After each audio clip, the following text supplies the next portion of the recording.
Central Minnesota Sports Hub. It's the Morning Sports Desk, presented by Wadena's Pizza Ranch and FunZone Arcade. Available on Apple Podcasts, Spotify, or wherever you get your podcasts, and streaming on YouTube.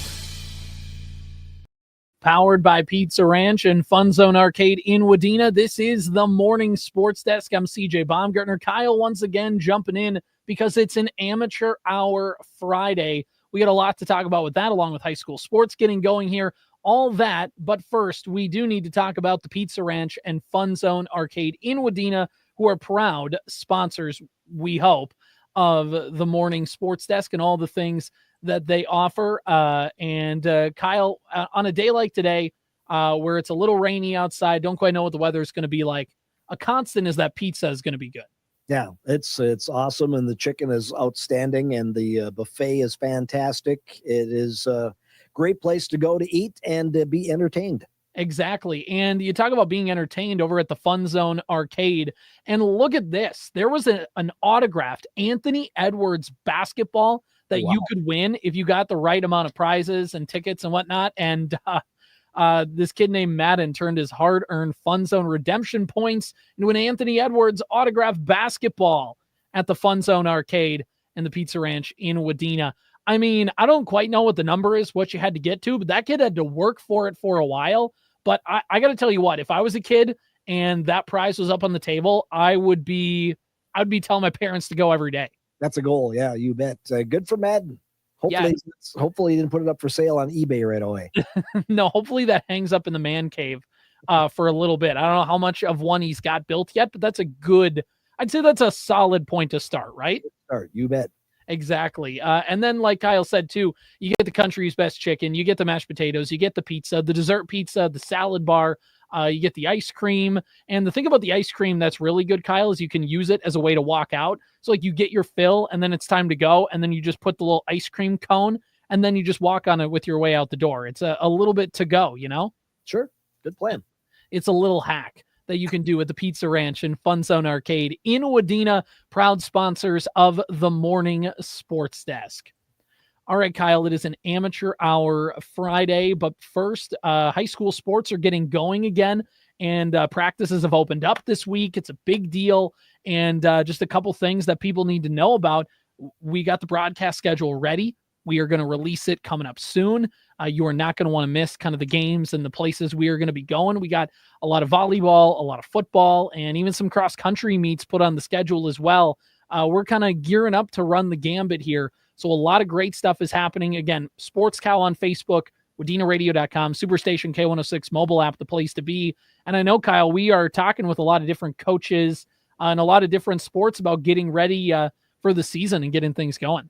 Yeah, it's hard to believe you sent out that broadcast schedule here a couple of days ago, and I looked and went, wow, that's like 10 days from now, our first event. You got an event right away. I had my first football game 2 weeks from yesterday, I think. So, yeah, it's going to be here before you know it. And we've kind of tried the divide and conquer approach in terms of fall sports anyway, as we're trying to expand our coverage and dig a little deeper into all of these teams and do a little better job of following what happens during the season. So I know you've been really busy going to some football practices and things like that. Corey's been talking to tennis coaches.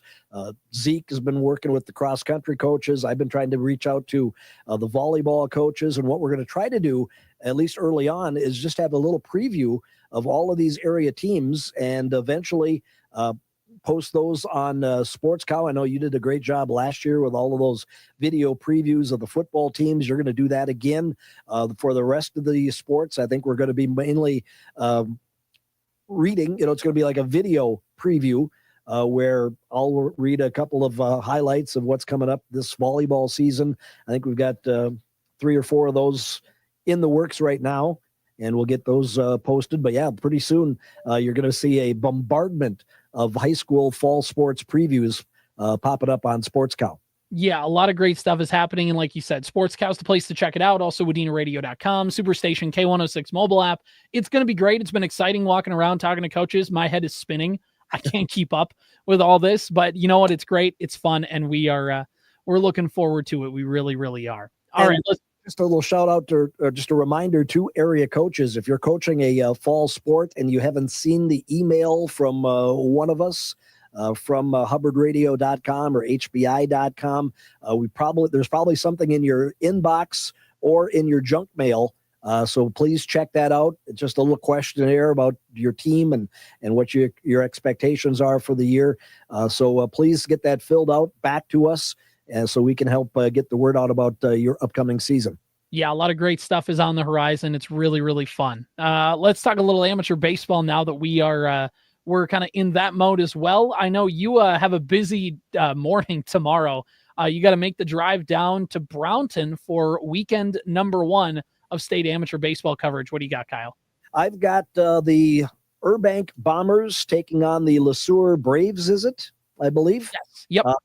Out of Region 7. And I don't know a lot about them yet, other than the fact that they went into their region tournament as the number 2 seed, came out as the number 1 seed. Glencoe will be the number 2 seed. Glencoe was number 1 going in. Flip of the coin. Either way, both those teams are very, very good. Urbank, will have their hands full, but they've got the ability if they get their pitching, and they've got guys that can hit the ball and put some runs up on the board. So, yeah, I was just kind of looking at some online chatter, and most people were picking LeSueur to win that game tomorrow, but there were 1 or 2 people that regularly follow amateur baseball around the state, especially Class C, that said that, the Bombers do have the potential, and they were putting them as their sleeper pick, maybe, that game, or even to advance into that deep into that Class C tournament. Yeah, I know. And like you said, they have the pitching, which is the biggest thing. Urbank just has so much pitching. Case in point, they were able to win a suspended game, win another game last Friday, and then win another one on Saturday. Like, just to have the depth to be able to run through that, super, super important. And now it's a 1 game per weekend kind of setting here for a little bit. So it takes the load off in a way, but also it means that, one guy can throw 3 innings, and then we're going to bring in another guy for 3 innings. And you can kind of divide and conquer a little bit that way as well. But like you said, the hitting is going to be important too. The ballparks are going to open up a little bit. Now that you get down south, those ballparks, they got some dimensions to them. Let's put it that way. I love Tuffy Stadium, Al Kruger Field. It's great. It's one of my favorite fields in the area to play on. These ballparks will be a little deeper, so we'll see how that power comes into play. I know Urbank was able to get a couple long balls that helped out, and that's, not something you can rely upon when you get down there, because they moved that fence back a little bit. So it'll be an interesting wrinkle, although I think that the Bomber offense will be able to figure it out in other ways. But just an interesting part of things down there. I loved last year going to follow those games because the fields that you get to be on are some of the best fields in the state. Mm-hmm. They're some of the best ballparks that you can find. They take care of those fields. It's a ballpark atmosphere.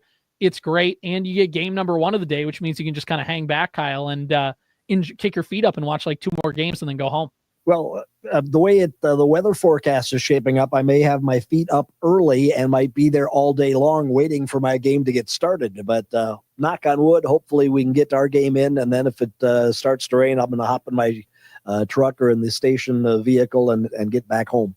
Yeah, a few other games. By the way, if Urbank wins, they will play next weekend, I believe in Brownton again. So that's just something to keep in mind, that if Urbank does get the victory, they do get the upset, they will play in Brownton on Saturday night, a week from Saturday at 6:30 p.m. They'll play the winner of Randall or Leavenworth in that one. By the way, also you can hear Kyle's broadcast on 101.7 FM and AM 920, KWAD, or online at wadenaradio.com/KWAD. 10:45 pregame, 11 o'clock first pitch, round 1 of the state tournament. Looking at a few other teams in the region here, Kyle. The Hanska Lakers taking on the Holly Hawks. 1:30 p.m. first pitch in Brownton. That's the game right after. Obviously, Holly, the second team out of Region 4. First ever trip for them down to the state tournament. 2 different teams from Piers making it in as well. Randall, of course, as we said, playing Leavenworth.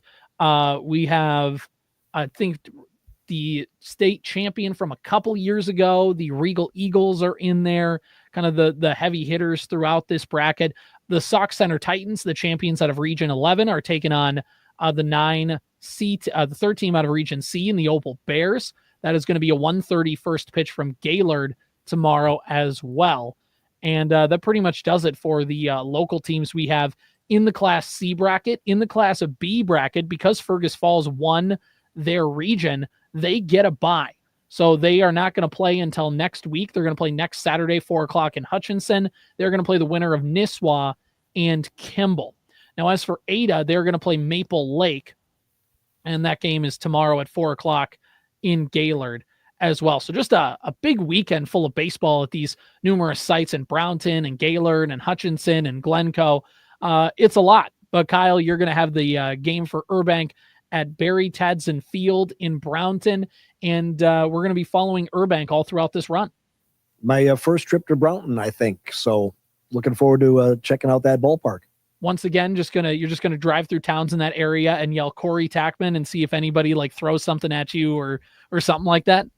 I'm not going to bring up Corey's name, no, because there might be some bad blood still lingering down in that part of the state. Yeah, exactly. Got to leave that be just a little bit. All right, Kyle, have a good call. It's going to be a great time down at that game. State amateur baseball is a really fun experience. So really cool that you get to go down there and be a part of that, and appreciate all the coverage you've done with Amateur Hour all year long on the Town Ball Tour. And hopefully we'll talk on Monday for sure about your game, but hopefully we'll be able to talk on Friday too about another one and have you make the trip down to Brownton for a second straight weekend. So that'll do it here. It's the Morning Sports Desk, powered by Pizza Ranch and FunZone Arcade in Wadena. Powered by Wadena's Pizza Ranch and FunZone Arcade. Follow the Morning Sports Desk on Apple Podcasts, Spotify, or wherever you get your podcasts. And watch every show on YouTube.